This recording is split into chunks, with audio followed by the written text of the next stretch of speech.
Right, okay.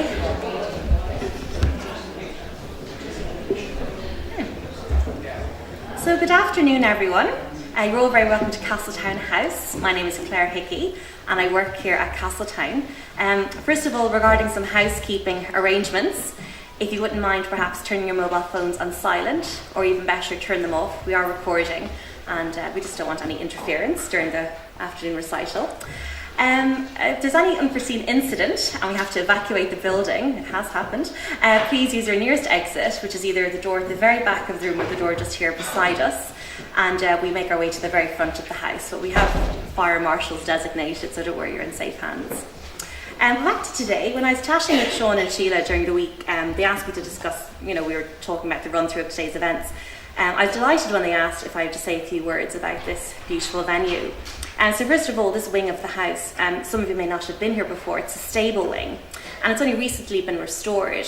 The OPW have been involved in Castletown since 1994, where first of all they restored the west wing kitchen wing of the house, where we have the visitors reception and the cafe. The museum rooms is the block in between, so if you've ever been for a tour, they're the rooms you would have seen before.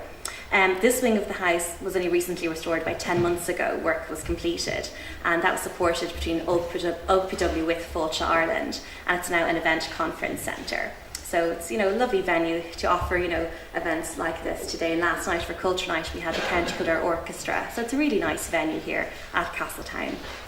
The house, I'm sure as many of you know, was built by Speaker William Connolly. I was chatting with Sheila during the week and we're just talking about the portraits that we have here in the room.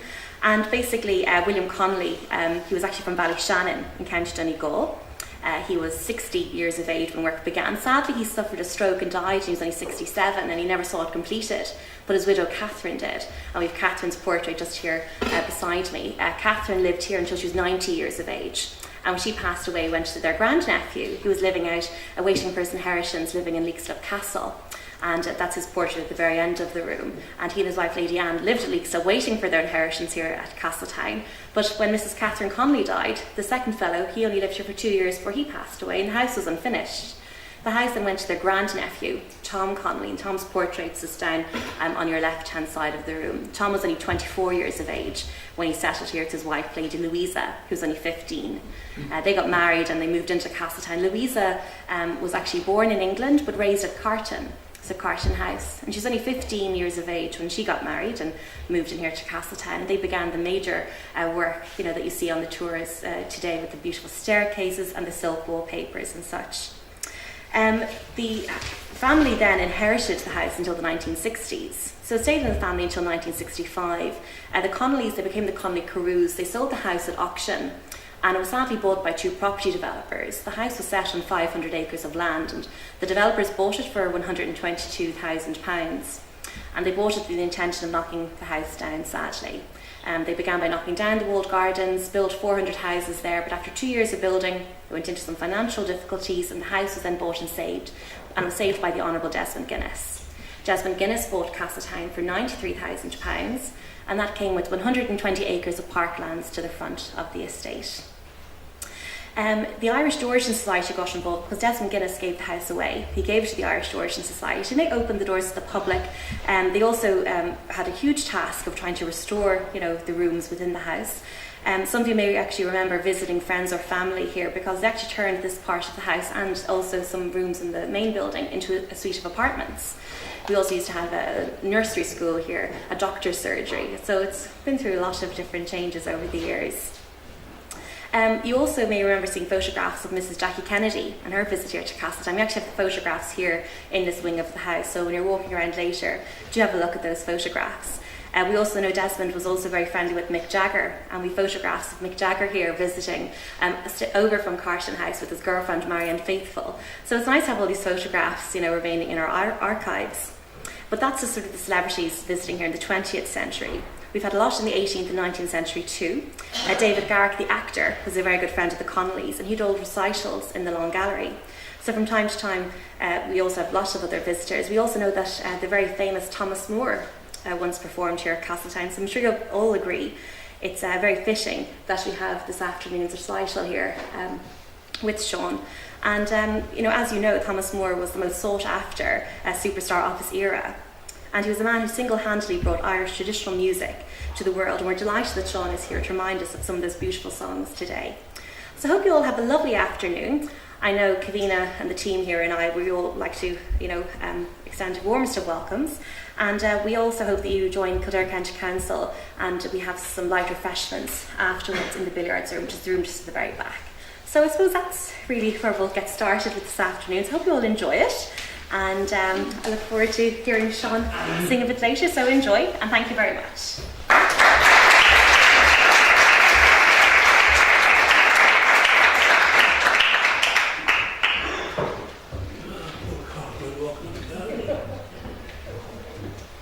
It's great to be a Corkman, do you know that? Fantastic.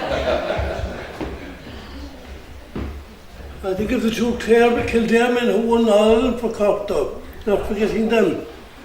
Mr. Mayor, Micheál, ladies and gentlemen, I'm delighted to be here. Donnacha O'Dualaigh is my name, and I've been broadcasting for a little while. In fact, the nice people here, I met them for the first time a while back. I coughed deliberately there, wouldn't want to say when. But it is fantastic to be invited down here today, and I'm thrilled, because I never go anywhere on a Saturday. I get ready for Saturday night. So I have a broadcast at 10 o'clock called Fortistock, and tonight is particularly interesting. There'll be a lovely song from here as well. But I spent the last 2 days in England, in Leeds, with a nun who was 90 years old, and had a fantastic time there, and the whole lot of us sang a song that we probably wouldn't sing here. It was called On Ilkley Moor Batat, which is Yorkshire dialect, and tells a brief story, which I'll tell you briefly, about a man who was courting his girlfriend, and he forgot to wear his hat. That's the Batat bit. And he got a cold, and he died. It's a lovely cheerful song, and Thomas Moore would have loved it actually. And they buried him, you see, and I have a guess at you. The worms got at him, and the ducks ate the worms, and the man at the house ate the ducks. So he ended up eating the man who lost his hat. So the nuns recited this. We all sang it. It's on the radio. It's on the radio tonight. But to be invited to this function is fantastic, and to be down here in Kildare, it's a lovely county. The Lily Whites. I love coming down here. I've been coming for a long time with nice people accompanying me, in fact, at various functions at different times. And to launch this CD, I think is great. And the Mayor, Micheál, it's nice to meet the Mayor. And Erins Songs, a shared legacy. And you think of Thomas Moore. And when I heard a nice lady saying that Thomas Moore had been here, it's amazing. One can feel presences in these places, those who came before, those who went. And Thomas Moore means such a lot to us. You think of him, all the various things and the various lines. I feel like one who treads alone some banquet hall deserted, whose lights have fled, whose garlands dead, and all but he departed. That should be the story about the nun. I think of the worms, I leave that out. But Thomas Moore, his songs and the airs are so beautiful and so symbolic of us. They mean so much, and the feeling of them. And this place, I suppose, is meant for that. And this evening, to be here, a selection of Moore's Irish Melodies, and there is Sean over there. Sean was only a child when I met him first, I suspect. And by the way, to go back to the nuns again, the priest that said the Mass for the 90-year-old nun, she said to me, he's only a child, you know. I said, how old is he? 73, she said. Not as old as us. I said, no, he's a bit behind us, but he'll do his best. So I suppose really, all I have to do is just to introduce us. I'm so happy and glad to be here, and delighted to be able to play one of the songs tonight. Maybe play two of the songs tonight. See, man, over there, you'll never know what might happen on Ilkley Moor Batat. You'll never know what happens. So I was with great pleasure. I'm not declaring anything opening. One is usually doing that. I'm just delighted to be here.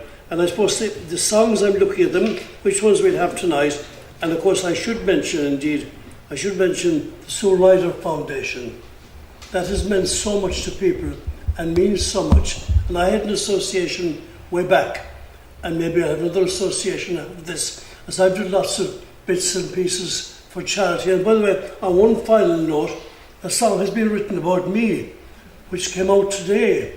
And there was a man, I won't say anything about him, a man called Donnacha O'Dualaigh sing it, which famous man. So that will follow us up at a later stage. We might have a launch down here as well. Wouldn't that be great? And you might sing at the launch as well. There's another gig settled. Anyway, look, it's wonderful on behalf of my wife Vera and myself and our grandchildren who live in County Kildare to be down here this evening. It's been wonderful, and listening tonight you'll hear how really lovely it was, and it is. And thank you very much for having me. I'm delighted, and great success with the CDs, indeed on your cause, because the charity causes in many ways have made my broadcasting life. Because back in 1982 there was a manager in RTE decided that I was too old and too tired, and they took my programme Hivers and Bivers away from me. And a charity called the Irish Wheelchair Association contacted me and said, we might do something for charity. So we travelled the Napoleon Trap from Dublin to Cork in the snow, and then the walks began after that. That's how it is. So too old, too tired, too lively, enjoy it too much. As they say nowadays, have a nice day. It's Eoghan Eoghan am Sarish. Slánanish.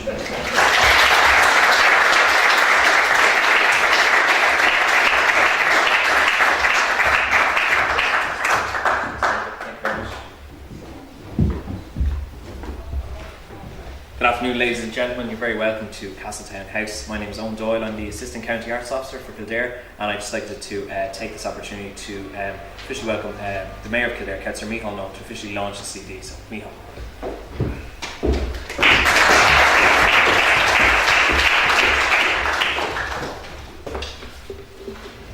Thank you, Eoghan. Thank you, Donnacha, for those few words. Larry Tompkins, isn't it? Larry Tompkins and Shea Fahy. Yeah. The last Kildare man, the question that you're looking for, the last Kildare man to lift Sam Maguire. Good night. Larry Tompkins. Good afternoon, ladies and gentlemen. You're very welcome to be here this afternoon to Castletown House for the launch of this wonderful CD, Erins Songs, A Shared Legacy, a selection of Moore's Irish Melodies by Sean Smith. As Mayor of Kildare, it is my absolute pleasure to be here to launch this CD this afternoon. And I think this location is very fitting one for this launch. As you know, Castletown House was built between 1772 and 1729 and is a great reminder of our rich architectural heritage here in County Kildare. The building is now managed by the OPW, and they have done a wonderful job in restoring the building for future generations to enjoy. This CD was recorded in the Platform 4 recording studio in Cllr, which is a wonderful amenity for the citizens of the county, and I would encourage you, if you have an interest in recording or know anyone who has an interest, to make contact with Eoghan Doyle, Assistant Arts Officer, who would be more than delighted to speak to you. As I said, the CD was recorded in Platform 4 studio by Sean after he secured a recording bursary from Kildare County Council Art Service. Kildare Art Service has just recently launched its new arts plan, which outlines the Kildare local authority's vision for the arts and culture over the next 5 years. The plan aims to curate, broker, mentor, respond and inspire the citizens of Kildare. And I think that the work that Sean Smith has put into the producing of this CD covers all of those headings. If you'd like to know more about the Kildare Art Service and the work that the team does, again, please feel free to contact Eoghan or any of Eoghan's colleagues who would be more than happy to speak with any of you. But of course, this CD didn't begin with the support of Kildare's Art Service. It began with the passion and drive of one man, Sean Smith. I had the pleasure of speaking with Sean just for a moment or two before this launch, and it was immediately clear for me the deep passion Sean had for the life and works of Thomas Moore. And without Sean's passion and commitment, we wouldn't be standing here today launching this CD. Producing a quality product like this takes more than passion and drive. It needs support, and it is clear to me that Sean had a rock of support throughout from his wonderful wife Sheila. So as Mayor, I would like to congratulate you both. I do have a confession to make, Sean. Before today, I did not know a huge amount about Thomas Moore. I went away from the arts at some stage in my life, and when I was appointed as Mayor of Kildare, I'm coming back into the arts and the wonderful work that the arts do. But after speaking with you, Sean, and listening to you speak about your CD, I'm really looking forward to the presentation by Siobhán later on, so I can hear more about Thomas Moore, his life, and of course his Irish melodies. And what would a CD launch be without a recital? So I'm also looking forward to Sean perform one of these classic songs accompanied by Geraldine and Anne. I'd also like to point out that the CDs are on sale here today for €10, and as you know, 100% of the proceedings are going to the Ryder Foundation. And it is a great honour to have the chairman of the Ryder Foundation, Charlie McDonald, here and some of the staff and board members in attendance this afternoon. Míle fáilte to each and every one of you. The CDs will be on sale after the event, and I encourage you all, please to buy a copy. I would like to finish off by thanking Castletown House and all of the staff for hosting this event as part of Cllr Night. Last night, more than 50 cultural events took place around the county, and which were all ran with cultural events in mind. And these events are continuing now throughout the weekend. So I would encourage you all to check out the brochure and become more familiar with the variety of cultural activities on our doorstep. Thank you to Eoghan and the Kildare Arts Service for working with Sean to realise this event, and all of you for coming. And lastly, I would like again to thank Sean for his wonderful CD, which brought us all here today. And Sean, if I may, I would like to finish with a quote from Thomas Moore, which I think captures what you have achieved here today, and I quote: "Finding the work is like discovering your own soul in the world." Thank you all very much.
The glory of the moon that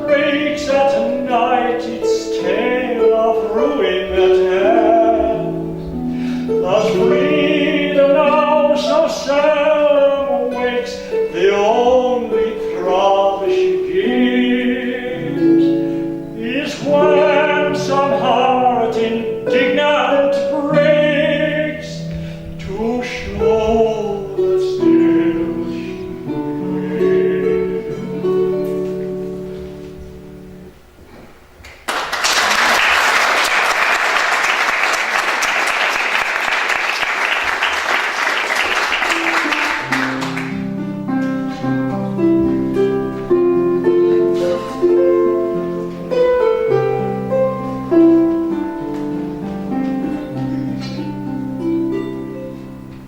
Believe me, if all those tearing young charms which I gaze on so fondly today were to change by tomorrow and fleet in my arms like fairy gifts fading away, thou would still be adored as this moment thou art. Let thy loveliness fade as it will, and through all the dear memories, each throb of my heart would unite itself fervently still.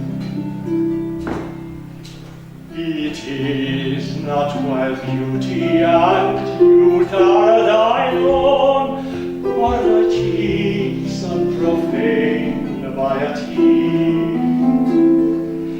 that the fervor and fate of a soul may be known, to which time will not make thee more dear.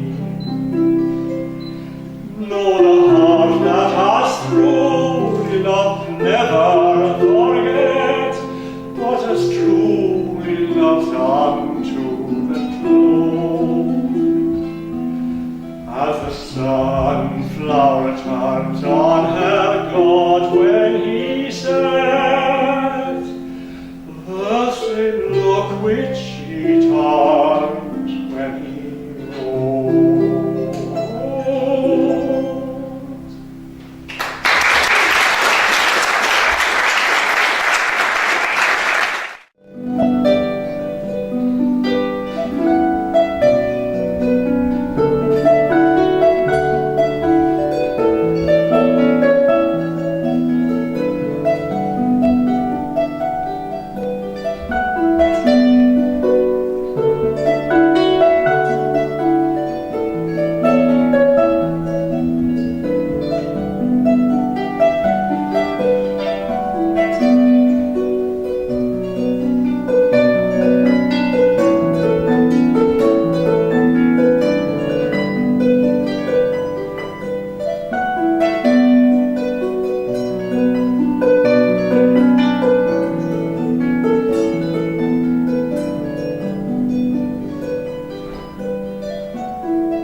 Now I'd like to welcome up Siobhán Fitzpatrick from the Royal Irish Academy to do a presentation about Thomas.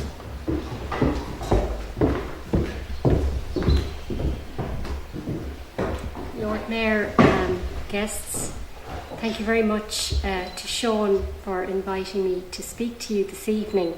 My talk is going to be quite short, and I'll try to encompass a little bit the life of Tom Moore, who was really a wonderful person and a great musician, and I hope, like as the Lord Mayor has exhorted you, that everybody will buy a copy of the CD, because the melodies are just wonderful. Alright, so this is just a portrait of Moore which we have in the Royal Irish Academy. It's a little portrait which shows him in sort of middle age. This is the house that he was born in Ainger Street in Dublin. It's now JJ's, it's a lounge, And but there you can see the house as it was around the turn of the last century, and a bust of Moore, do you see, in a little alcove there. That's no longer there in that alcove, but this is the house where he was born in May 1779 to a Wexford mother and a Kerry-born father. And they ran a shop there. And Moore's mother was besotted with her child, really. He was quite a prodigy in some ways. He learned to read and write at a very young age. And you can move on now, please. Yeah. Oh, yeah, it's going on the next one. Yeah, that's it. You see here there are two medals. One of these is on the left-hand side, is a medal that Moore got when he was 6 years old for his prowess at reading at the first school he went to, which was Malone's School in Ainger Street. So he was quite a prodigy, and the reading stood to him all his life. And I think he's also really a product of a mother who really indulged a child and gave a lot of love to a child from a young age. His mother as well was very fond of music and song, and in the first floor of the house in which they lived, they regularly had musical evenings, and Moore, as even a smallish boy, was called upon to join in. So he was, that was very much part of his early life. Thank you. Now this is the next school he went to. You all recognise this. I'm sure you've all been in to Bewley's for a cup of coffee. But it was White's Academy in Moore's time. It was the foremost academy in Dublin to which to send your children to school. And you'll see here there's a plaque on it which shows some of the famous people.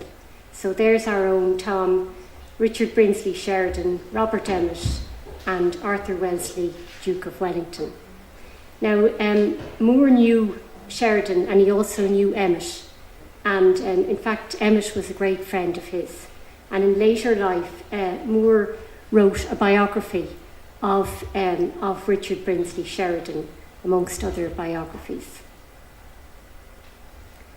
After he was in White's Academy, he went to Trinity College. Now, Moore was actually a Catholic, and at the time, Catholics couldn't get access to Trinity College for most of the time. But when he was of age, he was about 15, there was a break. There was a slight break in the rules, and they relaxed them to allow Catholics in for a short while.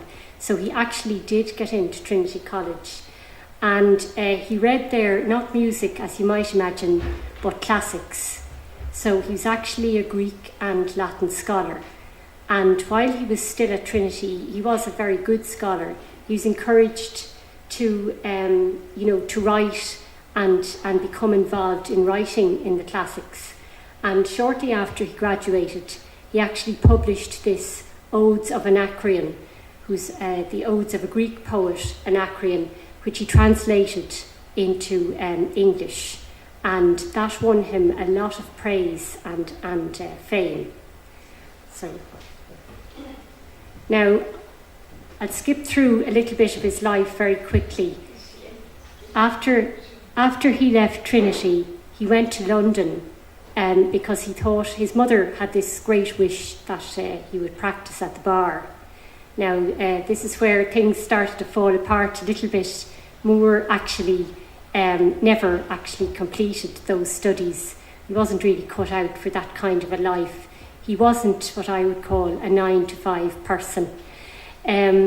But he wrote quite a number of books, poetry and so on.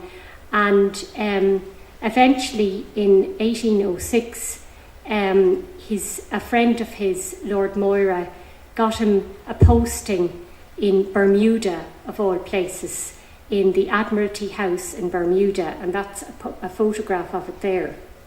Now, what the job he had to do there was really to register ships and so on when they came into Bermuda. And at the time there was a lot of piracy going on the high seas.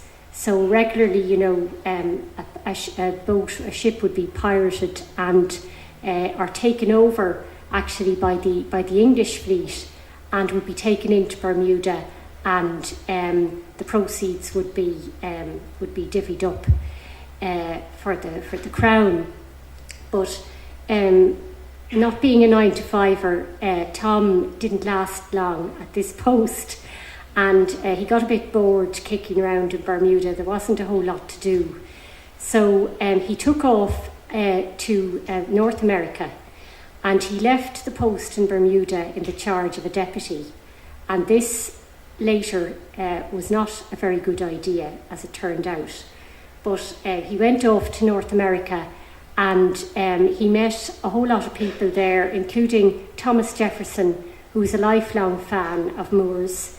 He also, while he was there, he wrote what became a very well-known song in North America in the 19th century, the Canadian Boat Song. But he came back then eventually to England, and in 1808 he starts writing music on a fairly serious basis, and the melodies, producing the melodies. And the first one came out in 1808. Now, the melodies are hugely important because they're published over a long number of years in parts, and they gave Moore a measure of income. He got paid about £500 for each part. So that was a lot of money in those days. In 1811, he married Bessie Dyke, who was an actress. He'd met her in Kilkenny, and they had 5 children. And they settled in England, and it was from there that he produced the Melodies and other works indeed. So while all of this was going on, and then in 1817, bad news came from Bermuda. He couldn't kind of walk away and leave everything he hadn't left everything in safe hands, unfortunately. The deputy at Bermuda had absconded with the funds, and Moore, because he had given him the job, was held responsible, and a huge amount of money was owing. The fine was massive at the time. It was tens of thousands, and he just couldn't pay it. So he was threatened, obviously, with being sent to jail in England, and the only way he could find to kind of get himself out of this mess was he actually escaped to France. And he set up house in France, and his family went over and joined him there. And they lived for a number of years in France. He also spent some time in the north of Italy with the man who later became the Prime Minister of England. But he spoke fluent French and Italian, apart from having the classical languages. So he was well able to get around and make his way. But eventually he comes back to England. He continues producing the Melodies and other airs, and also writing other works. He was a fervent believer in Catholic emancipation, and in many ways tried to promote that cause.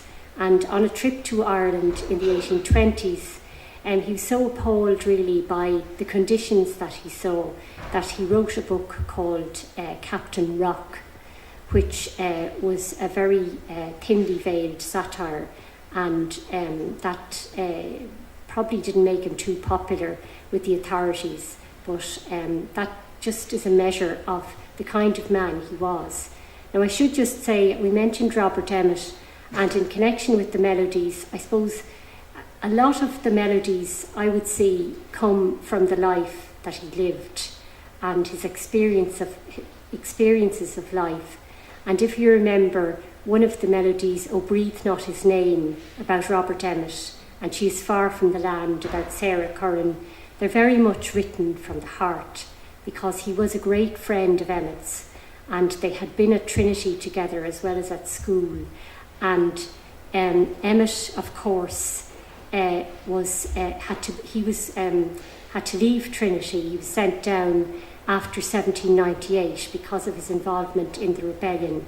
Moore was definitely a sympathiser with the United Irishmen, much to the chagrin of his mother, who really nearly lost it with him over this. But he managed to kind of steer clear of being charged or sentenced to prison or anything like that.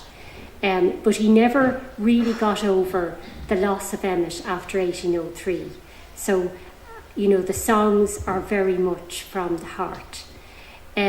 Just another example of a rather colourful incident in his life was that one set of poems and so on that he wrote, he was reviewed in the Edinburgh Review rather caustically by the editor, a man called Geoffrey. And Moore took him to task about this, and Geoffrey, they challenged him to a duel. And they set out one morning at Chalk Farm in London to face one another down.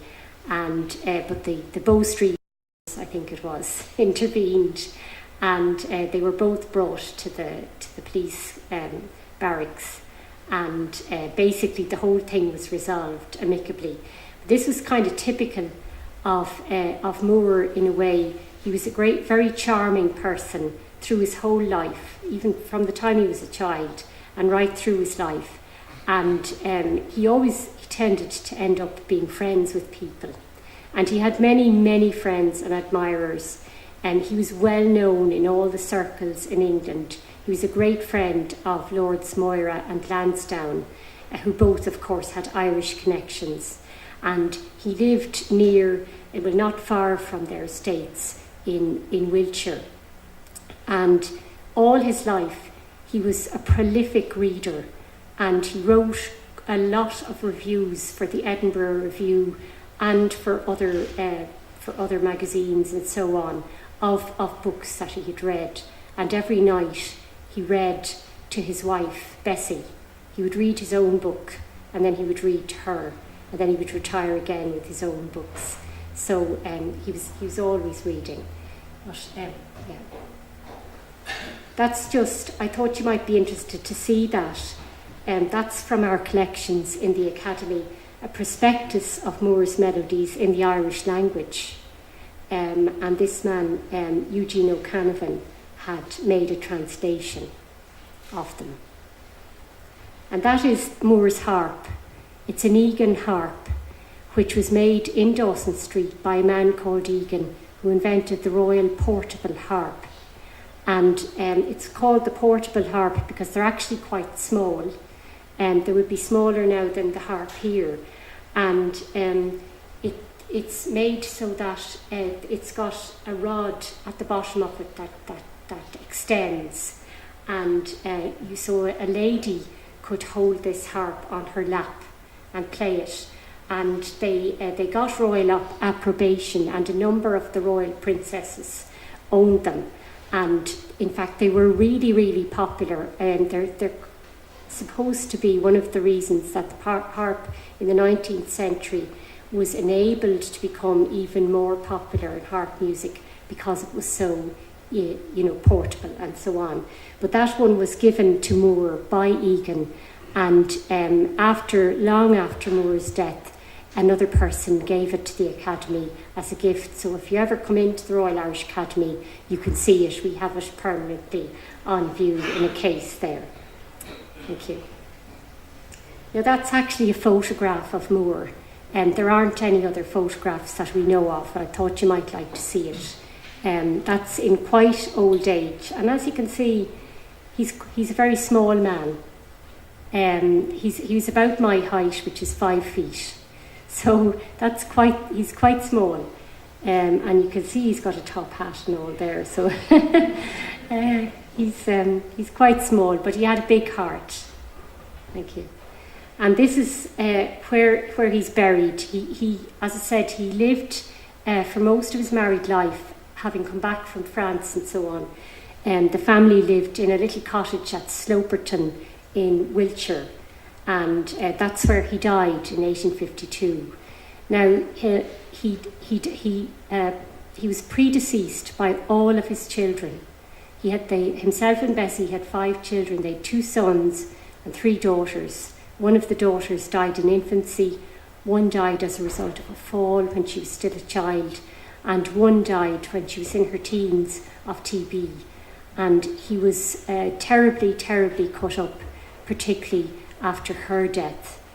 And his sons then, one died serving in the British Army in India. So his life was full of colour on the one hand, but there was a lot of sadness and a lot of loss, both of friends and of his beloved children. And he never really got over the loss then of his final child. In 1846 he had begun, or in the 1840s I should say, he'd begun writing a history of Ireland. Now, he wasn't really cut out to write a history of Ireland, although he'd written many serious books, such as a biography of Lord Byron, who was his great friend, and they were very close, and Byron had actually consigned his memoirs, his papers to Moore at one stage, but and he'd written about Brinsley Sheridan and also about Lord Edward Fitzgerald. But he really, the history of Ireland was really a kind of a step too far. It was a huge undertaking in 4 volumes. Probably as a result of that, he was made a member of the Royal Irish Academy, but the book hadn't any lasting success because he wasn't a historian, and it couldn't really be a great success. But Moore probably was really worn out by the efforts he put into that, because he really put a great effort into everything he did. And in 1852 he died and is buried there in Bramham Graveyard in Wiltshire. And that's the Moore Library in the Royal Irish Academy. It's also a council room, so you can see a council table there. But on the right you see a portrait of Moore that's a copy of a portrait in the National Gallery. And we also have a couple of busts of him as well. And the reason we have all that is because those books are the books that belonged to Moore. His widow gave them to the Academy in 1855. They're not really so much music books as his own reading. There's the classics, all of the classical authors in Greek and Latin are there, as well as many of the English literary works, a great many works in French, the works of Voltaire and Rousseau in multiple volumes, and so on. And there's quite an amount of radical literature in there too. Now, what else did I want to say to you? Yes, just when I showed you early on the medals, the 2 medals of Moore's, the one on the right-hand side was presented to him in Trinity College by the Literary and Philosophical Society. It was a prize for an essay he had written. And I think that's probably the end. Oh yes, this is from, just to say about, the legacy of Moore. He was huge in the 19th century, in his own lifetime and afterwards. For example, one of the books that he wrote, or one of the long poems that he wrote, which is kind of forgotten nowadays, was Lalla Rookh. It was a poem of the East in verse. It's obviously in verse, but it was full of exotic kind of escapades and so on. And it was produced and reproduced many times in the few years after it was written. But it's a very thinly veiled actual take on affairs in Ireland. You can read it 2 different ways. But the thing is that it was also translated into several other languages, and it was hugely popular and made Moore a fortune, which of course, some of which then he lost in paying back the debt from Bermuda. But the Melodies were of course massive in their time, and in the US alone, the Last Rose of Summer sold 1 million copies in sheet music form. So if you think about it, you know, this is pre-recording or anything like that. So to actually have that kind of influence is huge. And of course the Melodies were very big across Europe and in Russia, in Poland and Hungary, where they were often the rallying cry of revolutionaries. And really to Irish people everywhere, they connected them back to the homeland, because there is this great sense of love of land and friends and loss of these. So this is from 1879, which is the 100th anniversary of his birth, and there were great celebrations then of that centenary in Dublin and elsewhere, and lots of publications and concerts in Dublin that were sellouts, thousands of people attending them. Sorry, I think I've one more and then I'll finish. Yeah, that's from the Weekly News. This is Daniel O'Connell in 1879, and it's Moore, but it's again the centenary, and it's actually very close to his birthday, because his birth date was the 28th of May. So I think there's one last one, I think. Sorry about that. Yeah, these are just, I thought you might be interested in this, fans of Moore, apart from ourselves.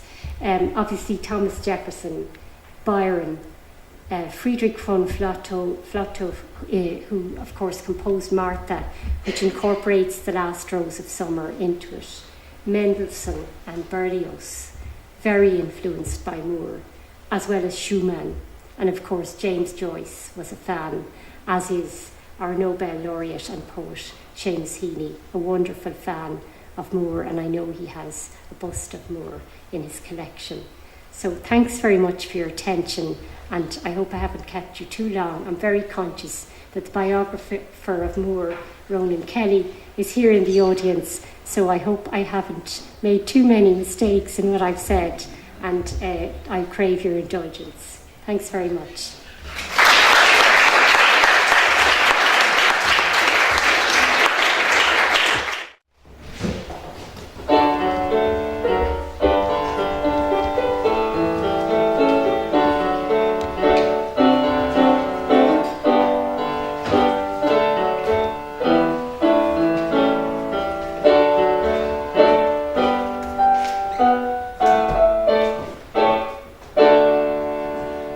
At the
Now we're drawing towards the end of our celebrations here this afternoon, but before we do that, I'd like to invite up Charles McDonald from the Ryder Foundation just to speak a little bit about the work that they do, and I suppose the reason where all the funds will be going from the sale of this CD and how they'll be used. So I'd like to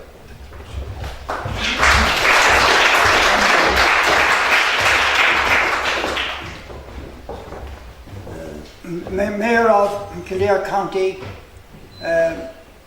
Sean and Mrs. Smith. What a magnificent evening we have enjoyed here in this venue, which has the undoubted hand of the Board of Works, and I've been enthralled in listening to the presentation on Moore. It was so interesting.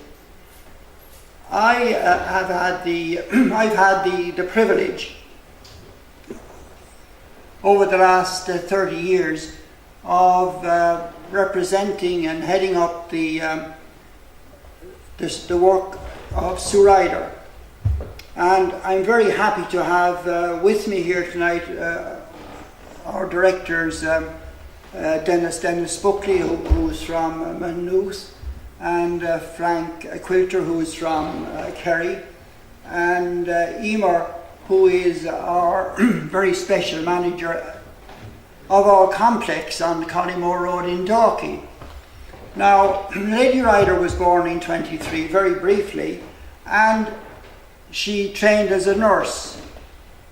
In 1939, she was, like everybody else, was brought into the British Army, and she was assigned to the underground in Poland and East Germany, and she worked there with those people throughout the war. But she was one of the first wave of people who went into the concentration camp in Dachau, and there and then she dedicated her life to the relief of suffering of all kinds.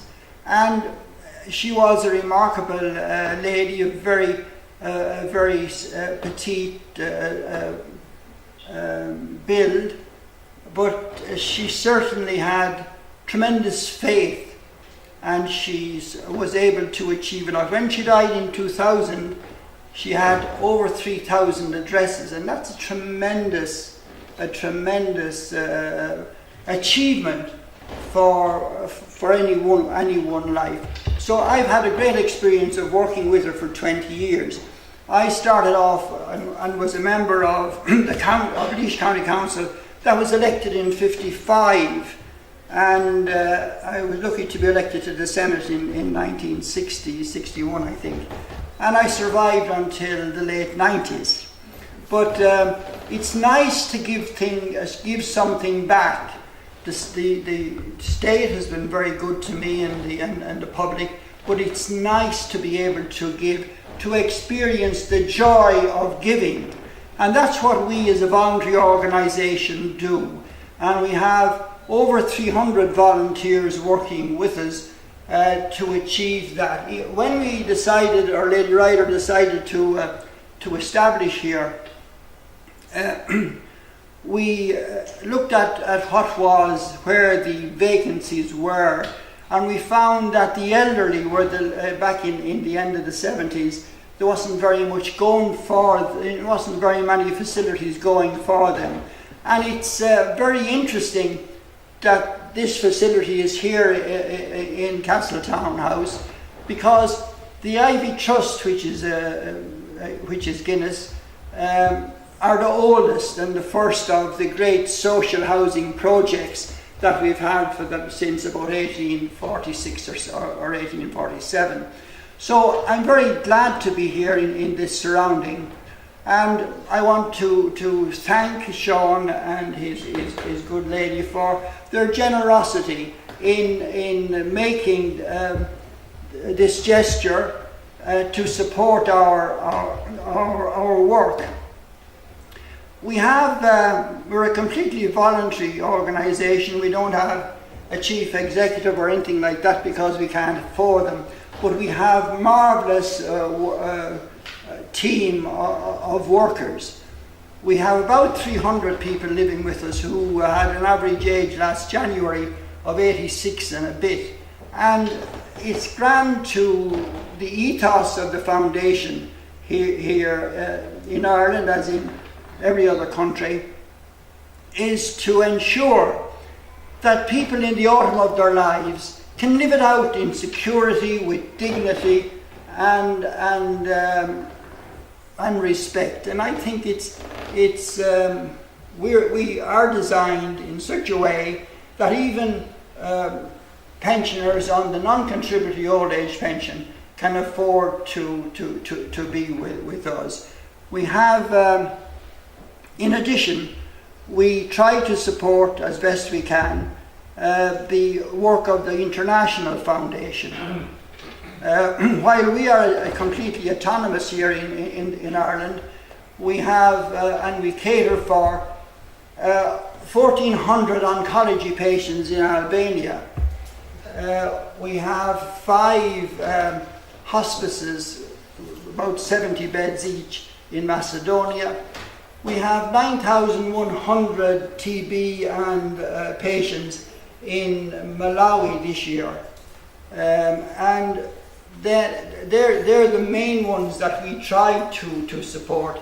We have, Lady Ryder has established 30 hospitals in Poland from right after the last war, and the extraordinary thing is, in recognition of her work there, that she has a square dedicated to her name in Warsaw, and one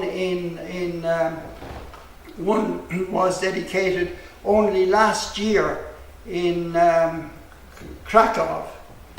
And she married back in the late 50s Lord Cheshire, or Captain Cheshire as he was then, and they were married in the convent of Blessed Teresa in Calcutta.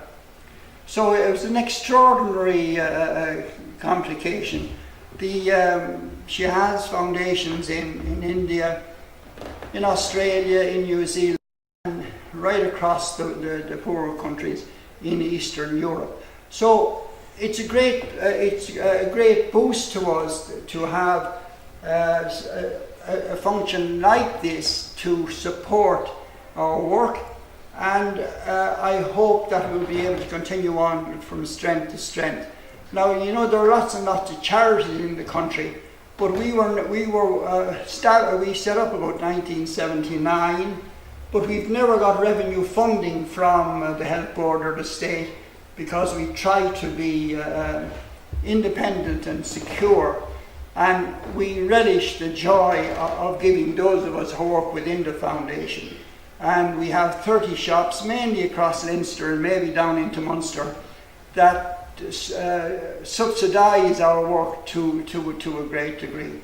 So to all of you who have been involved in organising this most interesting and enjoyable afternoon, I want to thank you very, very sincerely from my colleagues in the foundation, both the board members and our excellent workers and staff.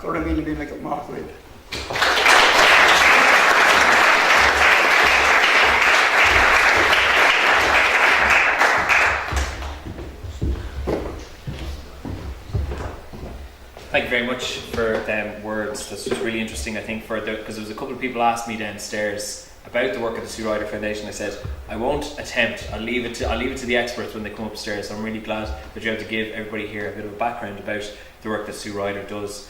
We're coming to the last section now. So Siobhán asked me to do just some closing remarks, and I'm not particularly good at public speaking, but I just wanted to take this opportunity to thank Siobhán and Sheila for the relationship we've built up over nearly 3 years now. Siobhán contacted myself about 3 years ago with the intention of recording this CD and I suppose documenting a lifelong passion for Thomas More, which I think has been really eminently played out here today, with all of you in attendance and with the kind of the presentations that we've had.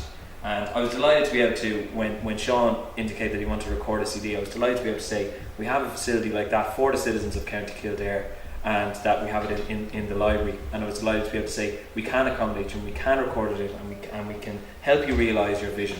Because sometimes I think there's often roadblocks in the way of supporting something, and I'm really glad that in this instance there was no roadblock, and it was only all we could do was help Sean to realise what he wanted to achieve today.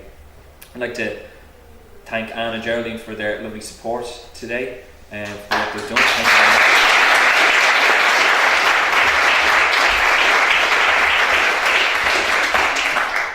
Again, thank the board and the staff members from the Sue Ryder Foundation for attending the launch this afternoon. I'd like to thank Siobhán for the wonderful, interesting presentation. I'd never actually seen that full colour image of Moore's Harp, so that was really, really interesting to see. Because I'd seen the nice image that Sean has on the cover of the CD, the Brian Baru, sorry, but it was really nice to see Moore's Harp and the bright colours and stuff on that. I'd also like to take this opportunity to thank the Mayor of Kildare, Councillor Micheál Nolan, for attending today, and just to, on a personal note, just to thank him for his great support for the work of Kildare County Council Arts Service over the past number of years. He's always been very keen to help and support the work that we do, and I'd just like to personally thank him very much for all that support.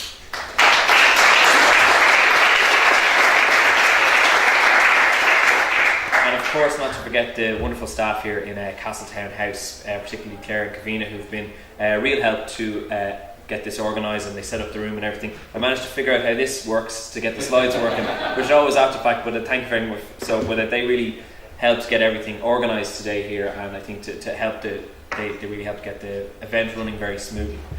So I'm going to finish up, but we're going to have Anna's going to perform one last piece, and then I'll invite you all into the billiard room afterwards for there's a cup of tea and a glass of wine for people in there. But also, I know a lot of you have purchased CDs from me downstairs, but you can still purchase the CD, and I'm very happy to sell you one, more than happy to sell you 2 or 3, because of all the proceeds going to the Sue Ryder Foundation. So thank you very much for coming.